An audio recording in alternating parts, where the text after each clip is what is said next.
Arsenal Football Club is steeped in rich history, not just in its silverware and players, but also in the grounds it has called home.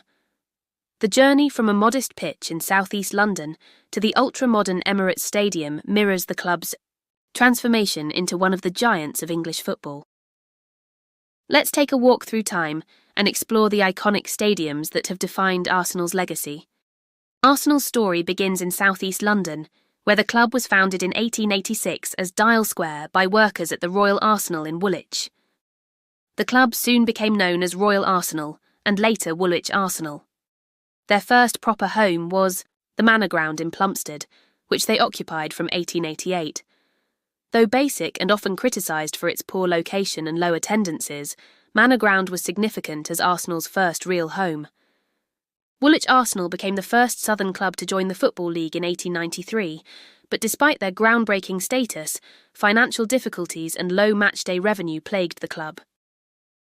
In 1910, Henry Norris, a property magnate and football entrepreneur, took over the club and decided a change of location was necessary. In 1913, Arsenal made a bold move north of the River Thames to Highbury in North London, setting the stage for the club's evolution.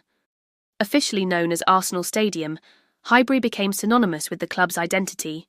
The stadium was built on a site previously occupied by St John's College of Divinity, and its early design reflected the classic English football ground, tight, atmospheric, and close to the pitch. Highbury saw Arsenal through some of their most iconic moments.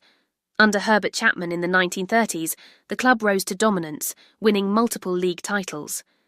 Chapman's influence also extended off the pitch. He introduced numbered shirts, and even pushed for a nearby tube station to be renamed Arsenal, a move that remains unique in English football. The stadium itself evolved over time. The East and West stands, completed in the 1930s, became architectural icons with their Art Deco style and were later granted listed building status. Highbury's compact charm made it one of the most beloved grounds in English football, though its limited capacity, around 38,000, eventually became a constraint. By the early 2000s, Arsenal needed a new home to compete financially with the biggest clubs in Europe. After years of planning and development, the club moved just a few hundred metres away from Highbury to the state-of-the-art Emirates Stadium in 2006. With a capacity of over 60,000, the Emirates transformed Arsenal's revenue potential and placed the club among the elite in terms of facilities. Its sleek bowl design, modern amenities and improved hospitality offerings marked a huge step forward. However, the move also came with financial constraints, as the cost of the stadium limited transfer spending in its early years. Despite those challenges, the Emirates has become a fortress in its own right.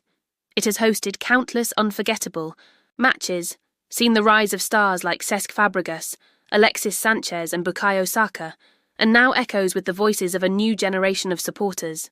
Though Arsenal left Highbury in 2006, the club ensured that its legacy wasn't forgotten.